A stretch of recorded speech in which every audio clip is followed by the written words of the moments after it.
हिंदुस्तान में ये अकीदा सदियों से चला आ रहा है कि ईश्वर बाद इंसानों की शक्ल में ज़हूर लेता है। उसी अकीदे के मुताबिक श्री रामचंद्र, श्री कृष्ण और महात्मा बुद्ध को ईश्वर के अवतार समझा जाता है। हिंदुस्तान में मजहबी पेशवाओं को ईश्वर के अवतार समझकर उनकी मूर्तियों को भगवान के रूप में पूजा भी गया। दुनिया भर में सबसे ज्यादा मूर्तियां महात्मा बुद्ध की बनाई गईं और श्री रामचंद्र और श्री कृष्ण से ज्यादा उनकी प्रस्तुत की गई, क्योंकि बुद्ध धर्म हिंदुस्तान से निकलकर पूरे मशरिक़ बैद में फैल गया था। महात्मा बुद्ध देवताओं के कायल न थे, खुदा को एक मानते और निजात आखिरवी पर यकीन रखते थे। उन्होंने अपने मानने वालों को वसीयत की थी कि मरने के बाद उनके राख की पूजा ना की जाए, मगर यह हकीकत बड़ी दिलचस्प है कि दुनिया में सबसे ज्यादा पूजा उन्हीं की होती है। थारो कैश्यप, तुम मेरी आखिरी उम्मीद हो। मैं नहीं चाहता कि यह आखिरी दिया भी बुझ जाए और तुम साओगारी के अजाब में मुब्तला होकर मेरी तरह, स्वरूप साओ की तरह एक धुंधला साया बन जाओ। तुम वो देवता हो जो हर मैदान में विजय हासिल करता है। लाओ ये तहरीर मुझे दे दो, तुम्हें इसका भेद जानने की ज़रूरत नहीं। मैं तो इस तहरीर को पढ़वाने की बड़ी आशा लेकर आया था। अगर तुम हुक्म देकर कहो तो मैं उसे पढ़कर सुनाऊंगा, क्योंकि तुम ऋषि हो, देवता हो और मैं तुम्हारा हुक्म पूरा करूंगा, ख्वाह मुझे कितना दुख क्यों ना सहना पड़े। नहीं, मैं तुम्हें हुक्म नहीं दे सकता। दादा, इस तहरीर को पढ़वाने का इरादा तर्क करता हूँ, फिर मुझे दे दो ताकि मैं इसे ज़ाया कर दूँ। ये तहरीर और सारगिलियान की डिबिया मेरे पास अमानत है, मैं इस अमानत को अपने पास ही रखूँगा। ये कहकर मैंने चर्मी को तह करके सोने की डिबिया में बंद कर दिया और डिबिया अपने जेब में डाल ली। सागर साहु जी के चेहरे पर मायूसी ने साया डाल दिया और मेरे मन में एक नए शुबे ने सर उभारा कि बुढ़े ने किसी खास मकसद के तहत मुझे इस तहरीर का भेद जानने से मना कर दिया।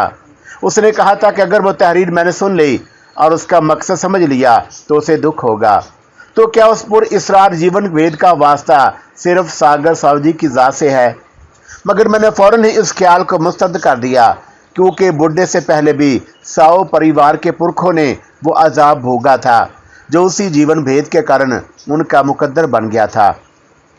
अब मैं अपनी मुलाकात के आखिरी मरहले की तरफ बढ़ा। दादा, तुम कहते हो कि आनत बख्शू वाली मूर्ति ही साओ परिवार को अजाब से निजात दिला सकती है। अगर वो मूर्ति मुझे मिल जाए तो उसे पहचान लोगे? क्यों नहीं? बूढ़ा कदीम असामी लहजे में बोला। इस संसार में अब सिर्फ एक ही मूर्ति है जिस पर भगवान बुद्ध के 4 शुभ नाम कुंदा है। फिर वो शहद और नाम दोहराने लगा। जीवन भेद 4 अनाए, शाकिया मनी, तथागत, अमिताभ, आत्मा रूपी। अब मैंने थैले में हाथ डालकर वो नकली मूर्ति निकाली जिसे चक्रवर्ती चाचा कलकत्ता से लेकर आए और जिसे बुढ़े के बेटे मंगल साव ने हथियाने की कोशिश की थी। मैं मूर्ति के ऊपर लेटे हुए कागजात उतार रहा था और सागर साहु जी की निगाहें ये जानने के लिए बेचैन और मुस्तरब थी कि कागज़ों के गिलाफ में लपेटी चीज़ क्या है, कैसी है। और जो ही मैंने उस कागजी पैरहन उतारा और बुढ़े ने मूर्ति के एक झलक देखी, वो बैठे बैठे इस तरह उछला जैसे फर्श ने उसे उछाल दिया हो। उसकी आंखों में, चेहरे पर, पूरे शरीर में बिजलियां कूदने लगी। सर से पांव तक रगो बपे में मसरत की बेपाया लहर दौड़ने लगी। मैंने मूर्ति पर कुंदा शब्दों और नामों वाला हिस्सा उसकी आंखों के सामने कर दिया। दादा, जरा ये शब्द, ये नाम पढ़ो, कहीं ये मूर्ति वही तो नहीं? वही है, वही है। बूढ़ा फरते मसरत से चिल्लाया और मूर्ति पर यूं झपटा जैसे भूखी चील गोश्त पर झपटती है। उसने मूर्ति को आंखें फाड़ फाड़ कर देखा, उसे बार बार चूमा, आंखों से लगाया और मैं उसकी बच्चों जैसी हरकतें देख रहा था। वो इतना खुश था कि जैसे धरती और आकाश की सारी खुशियां मिल गई हों। दोनों हाथों से मूर्ति को अपने सीने से लगाकर बोला, अब मैं मर सकूंगा, चैन से मर सकूंगा और स्वर्ग में अपने उन बच्चों से मिल सकूंगा जो इस मूर्ति को ढूंढते ढूंढते पुरलोक से धार गए। मुझे उसके अल्फाज बड़े अजीब मालूम हुए, जैसे बूढ़े की जान उसी मूर्ति में अटकी हुई थी और वो उस समय तक मर नहीं सकता था जब तक मूर्ति मिल न जाती। फिर उसने मुझे मुखातब किया। बड़ा अजीब था उसका लहजा और बड़े शस्त रफ्ता थे उसके अल्फाज। थारो कैशप, मेरा जीवन दुख भोगते बीता है। तुम नहीं जानते कि मैं कितना दुखी हूँ। अगर मैं अपने बीतों मौसमों और गुजरे दिनों को आवाज़ दूँ तो गम पहाड़ों का बोझ बनकर मुझ पर आ गिरें। मगर मैं संसार से अपने वो दिन नहीं मांगता जो गमों के उजाले में बसर हुए। उन रातों का हिसाब सलप नहीं करता जो दुखों के अंधेरे में कट गए, क्योंकि मैंने अपना दिया उस तेल से जलाया था जिस पर मेरा कोई अधिकार नहीं। इसलिए जीवन मुझसे इंतकाम लेता रहा और मैं दुखों में घुल घुल कर शरीर का साया बन गया और मेरे गम न बुझने वाले अलाव की तरह बढ़ते रहे। मगर अब हर शय अंत होने वाला है और मेरी उम्र की सूखती नदी अपने समुद्र में जा गिरेगी और मेरे मरते ही 100 परिवार के सारे दुख खत्म हो जाएंगे। मैं उस दिन पर फुंकार भेजता हूँ जब मेरा जन्म हुआ था और उस दिन को मुबारक और भाग्यवान कहता हूँ जब मैं मरूंगा। तुमने मूर्ति ढूंढकर मेरी मुक्ति का रास्ता खोल दिया और मेरी आरती उठने का सामान कर दिया है। ये इतनी बड़ी दिया है कि अगर मेरे घराने में 1001 सुंदर मतियाँ भी होती और मैं सब की सब तुम्हें भेंट कर देता, फिर भी इस दिया का बदला नहीं चुका सकता था। मगर मैंने पहले भी कहा था और अब भी कहता हूँ, कभी मेरे पास तुम्हारे लिए एक और सिला है और वो सिला मैं तुम्हें दे जाऊंगा। तुम वो जीवन भेद जानना चाहते थे जो सदियों से 100 परिवार के पुरखों को चाटता रहा है। अलाउ सार गलियान की वो तहरीर मैं अब उसे पढ़कर सुनाऊंगा और तुम 100 गारी के असरार जान लोगे।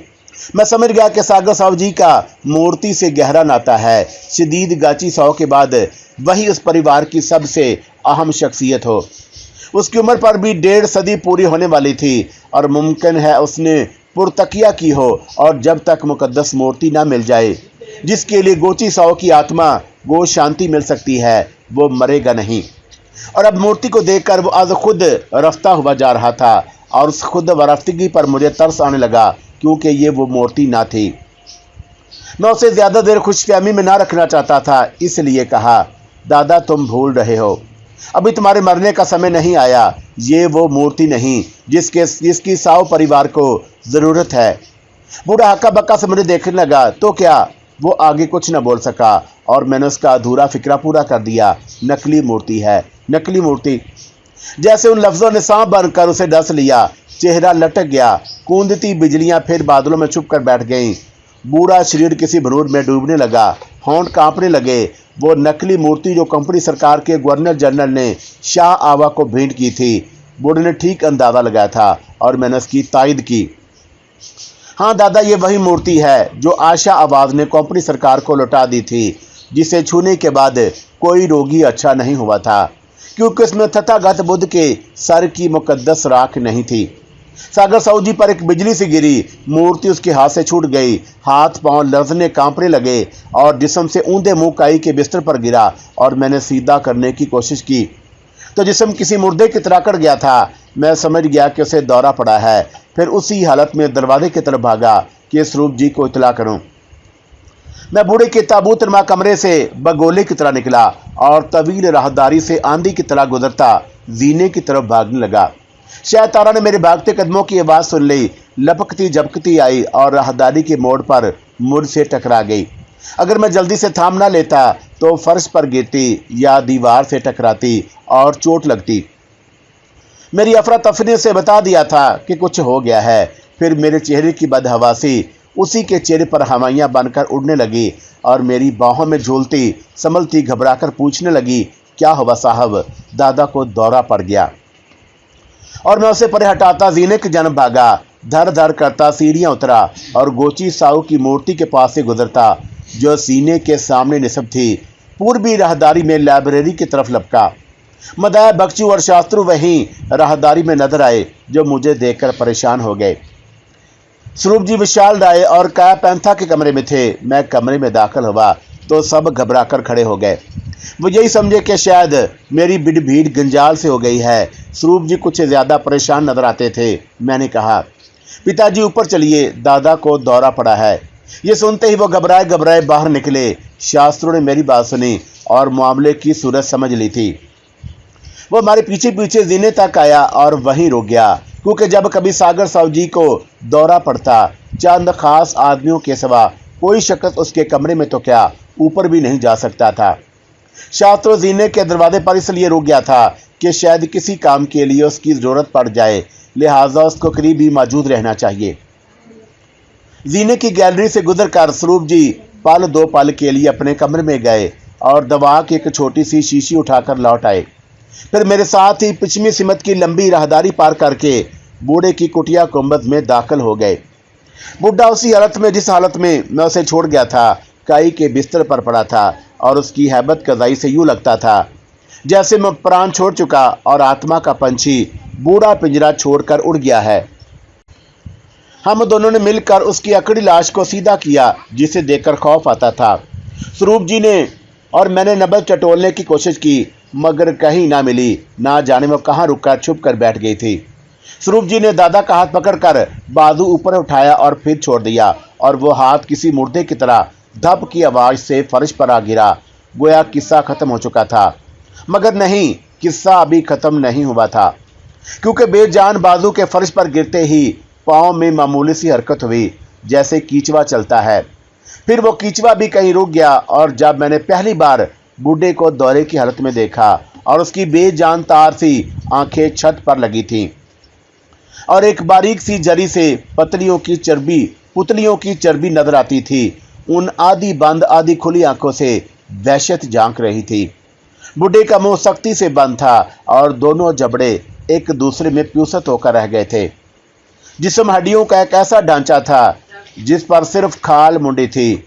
बूढ़ा किसी मुद्दे की तरह बेजान बेसुध पड़ा था और उसका अस्तखबानी शरीर लकड़ी की माना सख्त हो गया था, मगर स्वरूप जी जानते थे कि वो अभी मरा नहीं, क्योंकि उसकी बूढ़ी आत्मा ने जैसे हड्डियों के पिंजर से ना निकलने की सौगंध खा रखी है। और वो मेरी तरफ देखकर बोले, कैशप, क्या तुम दादा का मुंह खोल सकते हो? मुंह इतनी सख्ती से बंद था कि उसे खोलना मुमकिन ना था, और मैंने एक दो बार कोशिश की, मगर कामयाब ना हो सका। ये देखकर स्वरूप जी उठे और ताकचे से फौलाद की एक पतली सलाख उठा लाए। लो और इससे कोशिश करो। मैंने सलाख पकड़ ली। उन्होंने एक घुटना टेक कर दादा की गर्दन उठाकर अपने घुटनों पर रख ली और मुझे इशारा किया। मैं फौलादी सलाख का नोकदार सर मुंह के कोने में डालकर जबड़ा खोलने की कोशिश करने लगा। दांतों पसीना आ गया, जबड़ा खुलने का नाम ही नहीं ले रहा था। मैं जरा कहीं दूर आजमाई से बूढ़े का जबड़ा ही न टूट जाए। आखिर 3-4 मिनट की मेहनत के बाद मैं इतनी जड़ी पैदा करने में कामयाब हो गया जिसमें दवा के कपड़े टपकाए जा सकते थे। स्वरूप जी ने इसी हालत में शीशी उठाई और जर्द सियाल के 10 कतरे गिनकर उसे झरी में लटका दिए। फिर गर्दन के नीचे से घुटना हिलाते रहे ताकि दवा हलक से नीचे उतर जाए। फिर मैंने मुंह से सलाख निकाली। स्वरूप जी ने गर्दन के नीचे से घुटना हटा लिया और हम दोनों उस मुर्दे के पास बैठकर दवा के नीचे उतरने का इंतजार करने लगे। पहली बार जब मैंने पुरोहित गंजाल को फौलादी सलाख से बूढ़े का मुंह खोलते देखा, मुझे उस हरकत पर संगदली का एहसास हुआ था और वो उसके हलक में किस तरह टपकाई गई थी, जैसे किसी जानवर को ज़िबा किया जा रहा हो। मगर अब मालूम हुआ कि यह फौलादी सलाख एक फितरी ज़रूरत थी, क्योंकि दौरे की हालत में बूढ़े के जबड़े इतनी मजबूती से बंद हो जाते थे जैसे किले का दरवाज़ा बंद कर दिया जाता है। बैठे बैठे स्वरूप जी को ना जाने क्या ख्याल आया। कहने लगे, कैशप, तुम्हारी प्रार्थना से मैं मौत के साहल से लौट आया था। क्या तुम कोई ऐसी प्रार्थना नहीं जानते कि दादा प्राण छोड़ दें और मौत के साहल पर जा लगें? स्वरूप जी की इस खवाहिश में एक गहरा दुख छुपा था। बूढ़े का जीवन मौत से बदतर था। सौगारी के सब बासी उसके मरने की दुआएं मांगते थे। खुद बूढ़ा मौत के लिए तड़प रहा था, मगर मौत उस ताबूत नुमा कमरे का रास्ता भूल गई और सौगारी में चक्कर लगाकर लौट जाती थी। मैं जानता था कि स्वरूप जी ने दादा के मरने की जो आरज़ू की, मैं उसमें सब की और खुद बुढ़े की भलाई थी, मगर उनके अल्फाज ने मुझे हिलाकर रख दिया। मैंने जवाब दिया, पिताजी, मैं किसी के जीवन की प्रार्थना तो कर सकता हूँ, मौत की नहीं। वो चुप हो गए, कहीं खो गए और फिर बड़ी बेबसी से बोले, कभी कभी सोचता हूँ दादा को जीवन के अजाब से छुटकारा दिलाने के लिए कुछ करूँ। मौत के दर्जनों तरीके, सैकड़ों हरबे हैं, मगर कदम उठाने से डरता हूँ। मैंने उनकी बात सुनी, उनका दुख समझा और खुद पर जबर करके कहा, ऐसी दवाएं तो हैं जिनकी एक ही खुराक आदमी को मौत की गहरी नींद सुला सकती है और मरने वाले को तकलीफ भी नहीं होती। बात तकलीफ की नहीं, दादा सालों से जिंदा रहने की जो तकलीफ उठा रहे हैं वो मौत की तकलीफ से कहीं सख्त और कड़ी है। फिर मैंने उन्हें सवालिया नज़रों से देखा। दादा सिर्फ तभी मौत मरना चाहते हैं, गैर तभी मौत नहीं। मगर जब खुद जीवन के अजाब से छुटकारा चाहते, मरने की हसरत में तड़पते हैं, फिर तभी मौत क्या और गैर तभी मौत क्या। ये अल्फाज कहते कहते मेरे मन में एक अजीब सा खौफ रेंगने लगा। मैं स्वरूप जी को दादा के कत्ल का मशवरा दे रहा हूँ और उस संगीन ख्याल से मैंने एक झुर्झरी सी ली और उधर स्वरूप जी के होंठों पर सिसकी तड़प गई। कहने लगे कि एक बार दादा को बड़ा सख्त दौरा पड़ा और ख्याल था कि वो दूर रहकर उनकी जान लेकर रहेगा और हम सब खुश थे कि जैसे कि अजाब से छूट जाएंगे, मगर मौत उन्हें छूकर हाथ लगाकर निकल गई और वो फिर जी उठे। उन दिनों मेरे पिता मंगल साव जिंदा थे। दादा उन्हें देखकर रो पड़े और बड़ी हसरत भरी आवाज़ में बोले, मंगल, मुझे मौत क्यों नहीं आती। तब मेरे पिता ने, जो ज़रा सख्त दिल आदमी थे, जहर की शीशी सामने रख दी और कहा, ये जहर है, पी लो और मर जाओ। दादा तड़प गए और कहने लगे, मंगल, जहर बेशक मेरे लिए अमृत है, मेरे और तुम्हारे दुखों का इलाज है, मगर मैंने जीवन हत्या कर ली या किसी दूसरे ने मेरी जान मार दी तो जानते हो क्या होगा। हो गया क्या, तुम दुनिया के अजाब से छूट जाओगे, मगर दुनिया के अजाब से छूटकर करंत के अजाब में फंस जाऊंगा। मरने के बाद सीधा नरक में जाऊंगा और वहां नत का अजाब भोगना पड़ेगा। कोई दूसरा तुम्हारी जान ले ले तब भी, हाँ तब भी। इसीलिए मैं पुरलोक के अजाब से बचने के लिए इसी लोक में अपने जीवन का अजाब भोग लेना चाहता हूँ। प्रार्थना करो मुझे मेरी आई आ जाए।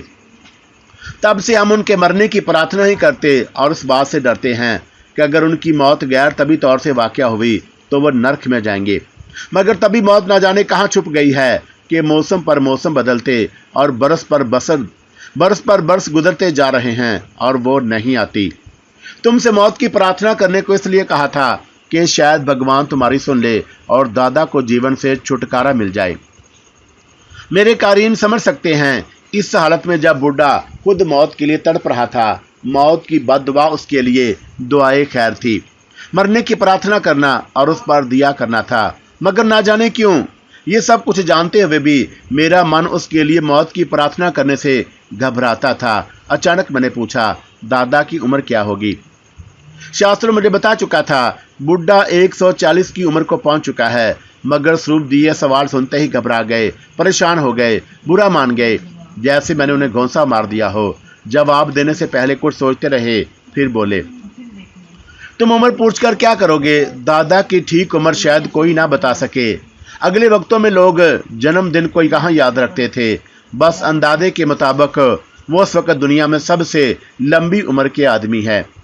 स्वरूप जी का जवाब गोल मोल सा था। अगर जन्मदिन ठीक से याद ना था तो भी बूढ़े की उम्र में 3-4 वर्ष का आगे पीछा हो सकता है। 140 वर्ष से 3-4 वर्ष कम या ज्यादा, मगर उसे देखकर यूं लगता था जैसे सदियों से जी रहा हो और किसी ने उसके मरने का पट्टा लिख दिया हो। और उसे समय स्वरूप जी ने कुछ और सूझी। दादा को आज दौरा कैसे पड़ा। सवेरे तो अच्छे भले थे मूर्ति देखकर। मैंने थैले से मूर्ति निकाल कर दिखाई, क्योंकि बूढ़े के बेहोश होने पर जब मैं इतला देने भागा तो पीतल की कलाई के साथ नकली मूर्ति भी थैले में संभाल गया था। उन्होंने मूर्ति देखी तो फरते तहियर से उछलकर खड़े हो गए, फिर खुशी में हकलाते हुए पूछने लगे, ये तो आनंद बख्शू वाली मूर्ति है ना। नहीं, मैंने जवाब दिया।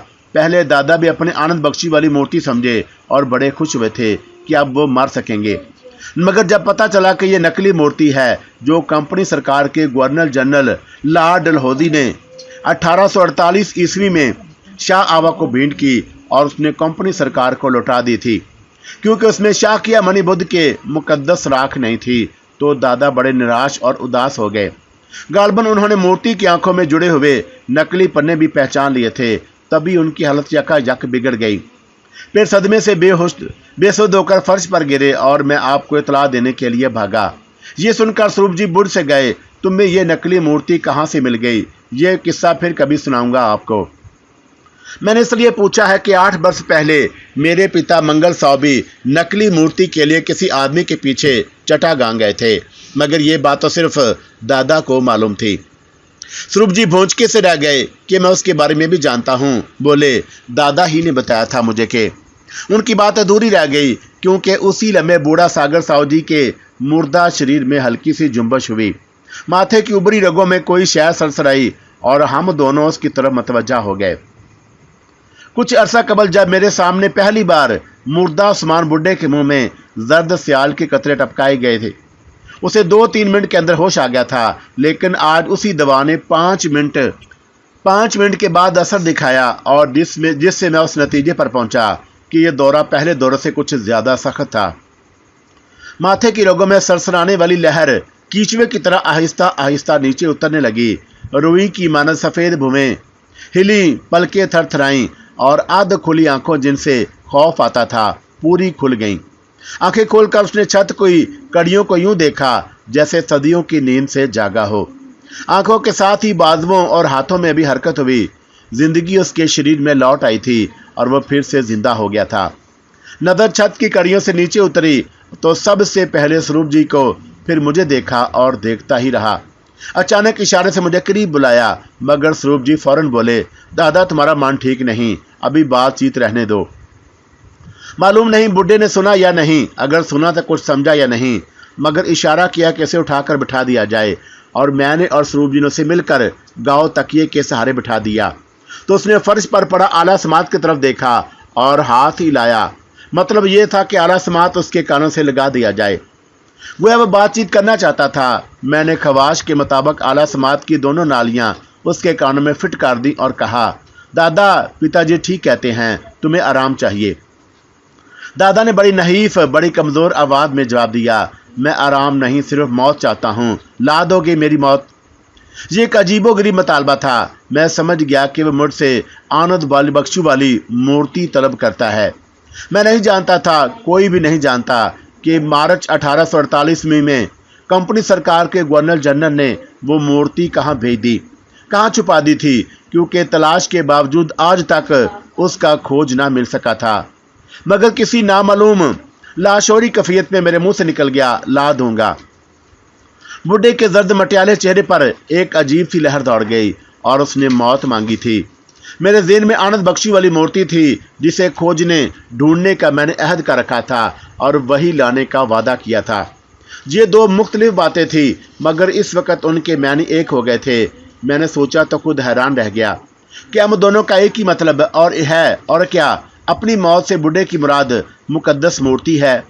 मेरी ये ज़हनी उलझन उसने खुद ही दूर कर दी और मुसरत अंगेज लहजे में बोला, अब मुझे मरने जीने की कोई चिंता नहीं।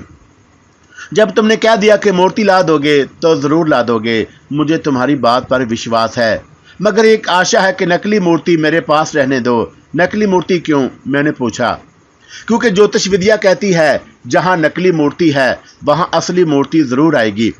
बुड्ढे ने साफ लफ्ज़ों में बता दिया था कि मौत से उसकी मुराद मुकद्दस मूर्ति है, और वो बात जो मैंने पहले सोची थी एक बार फिर जहन में संपोलिये की तरह पीछ और बल खाने लगी कि क्या उसकी मौत मूर्ति में बंद है।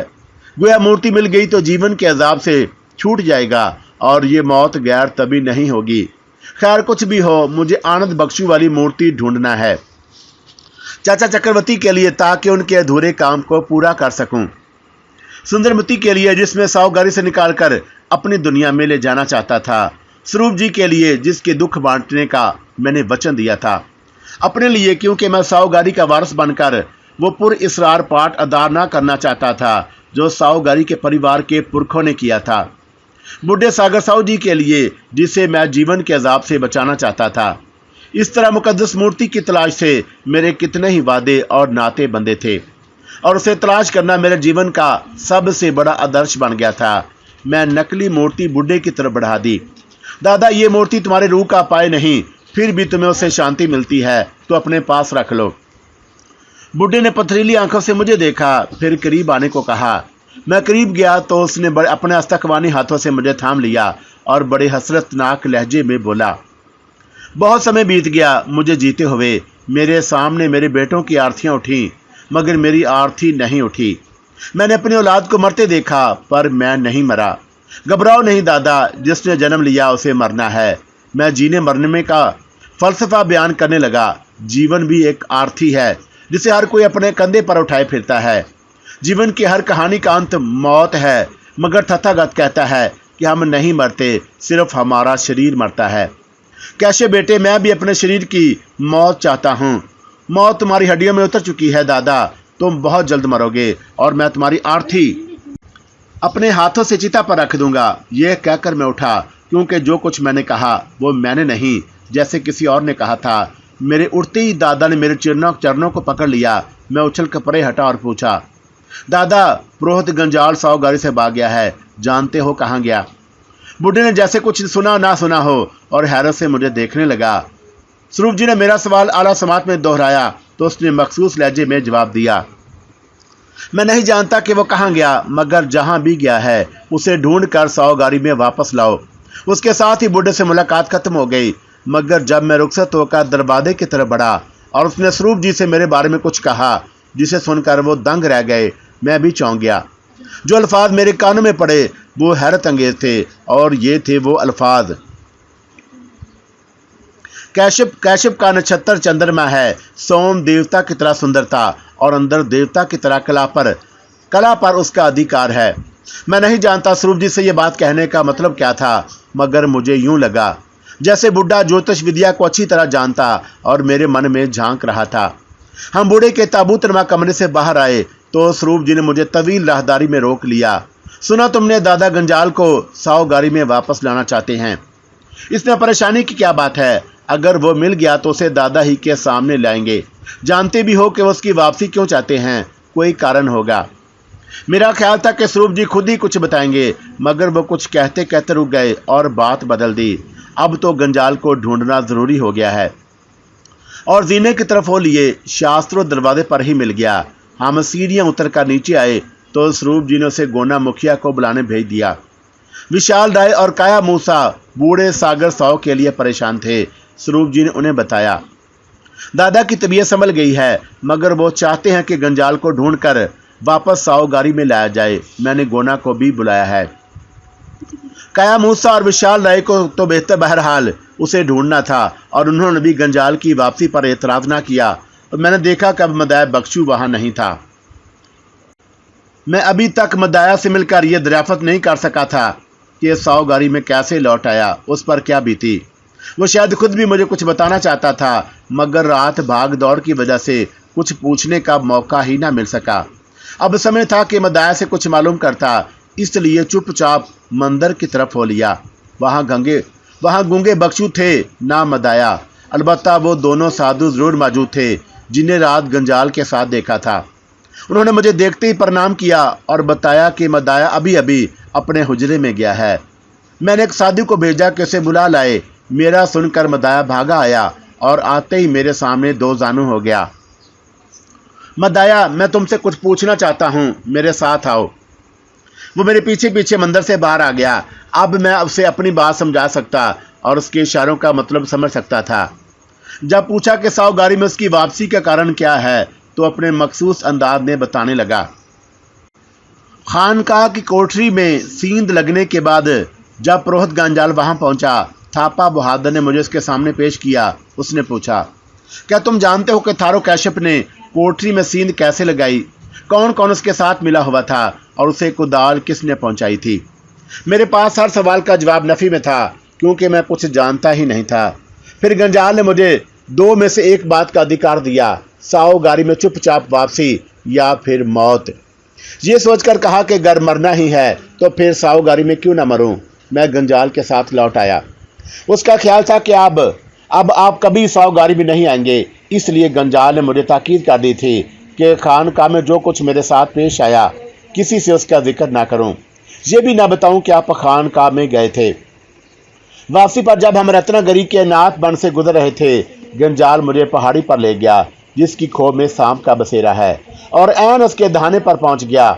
मैंने सोचा कि शायद मुझे उसी खो में धक्का दे दे, मगर ऐसा ना हुआ। उसने हलक से आवाज निकाली। बूढ़ा सांप खो की गहराई से निकलकर दहाने पर आ गया और उसके सामने फन उठाकर झूमने लगा। गंजाल ने मेरी तरफ इशारा किया, फिर किसी अजीबोगरीब बोली में सांप से कुछ कहता रहा। जब कह चुका तो हाथ उठाया और सांप खो में वापस उतर गया। मेरा लहू मंजमद हो रहा था। उसने बताया, मदाया, ये सांप मेरे हुक्म का पाबंद है। अगर तुमने जबान खोली और मेरे बारे में किसी को कुछ बताया तो सांप साहूगारी में दाखिल हो जाएगा और तुम खुद समझते हो कि वहां उसके दाखिले का मतलब क्या होगा।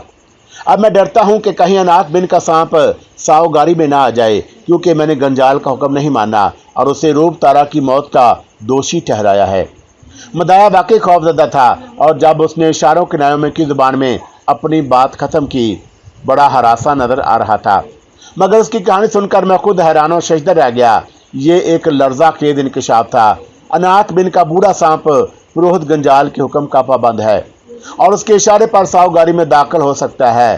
रात मैंने उसी सांप को बौली की सुरंग में देखा और अब इस बात पर परेशान हो रहा था कि क्या वो मदाया बख्शू के लिए साहूगारी में आया है।